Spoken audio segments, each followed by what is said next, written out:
even me, no, meron tayong funds din dyan sa online casino nila, no? Kaya inaabangan din natin kung kailan natin makukuha yung...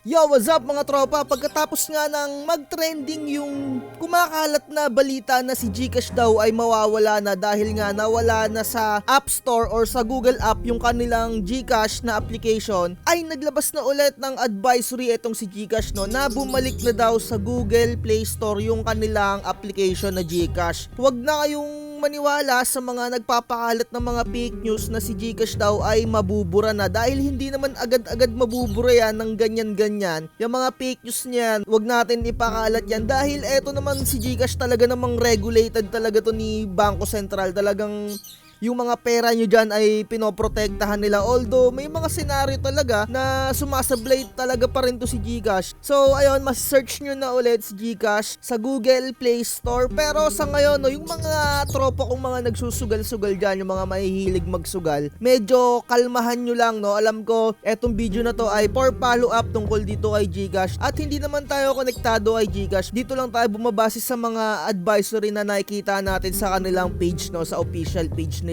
So yung mga tropa ko nga na mga mahilig magsugal dyan, medyo kalmahan nyo muna dahil affected pa rin yan ng system update nila. So wala naman silang sinasabing eksaktong detalye tungkol nga kung bakit nawala yung GCash sa Play Store, pero sa mga nakikita-kita ko, no, kasi dyan sa Google App, maaaring na bumaba yung ratings nila, baka na 1 star kaya na bura yung application. Syempre may mga ganong senaryo din na nababash din yung GCash. Sana mas umayos pa rin yung serbisyo neto ni GCash, no, dahil alam naman natin na si GCash pa rin yung number 1 pagdating dito sa mga online payment. Pero kagaya nga na sinabi ko tungkol sa mga tropa o mahihiling magsugal-sugal dyan, medyo kalmahan nyo, no, base sa kanilang mga reply dito kasi ang daming mga nag-aalburuto na mga mahihilig magsugal-sugal, pero syempre di naman natin maiiwasan sa mga tao na nahihilig sila sa mga games na yan. Base dito sa kanilang response, yung G-Life ay temporary unavailable muna sa kanilang GCash app, no, dahil nga dito sa ginagawa nilang system improvement. So kalmahan nyo lang,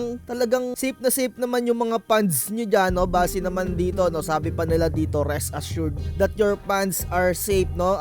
Ino-notify na lang tayo siguro nito ni GCash. Kalmahan nyo, regulated naman yung mga sugal-sugal na yan under kay GCash, kaya yung mga funds nyo dyan, yung mga pera nyo dyan sa online casino ay nandyan yan.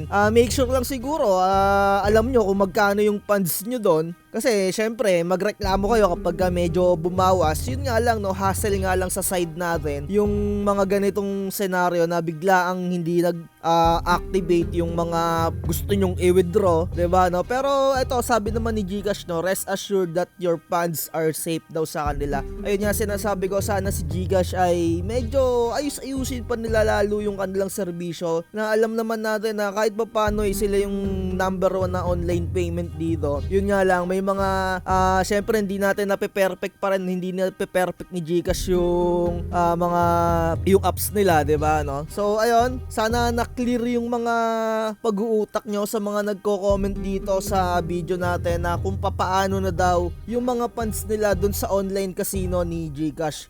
So base sa advisory nito ni GCash, unavailable pa sa ngayon dahil sa kanilang system update. So kalmahan nyo, tandaan nyo na lang kung magkano yung funds na natitira nyo doon or kung magkano yung pera nyo doon. Magreklamo na lang kayo kay GCash kung nabawasan or may nangyaring hindi kayo yung nag-withdraw, 'di ba? So ayun, like, share and subscribe. Subscribe kayo dito sa akin para sa update dito tungkol din kay GCash, no, kasi even me, no, meron tayong funds din dyan sa online casino nila, no, kaya inaabangan din natin kung kailan natin makukuha yung or mawi-withdraw yung funds natin dyan. So ayan lang, bye!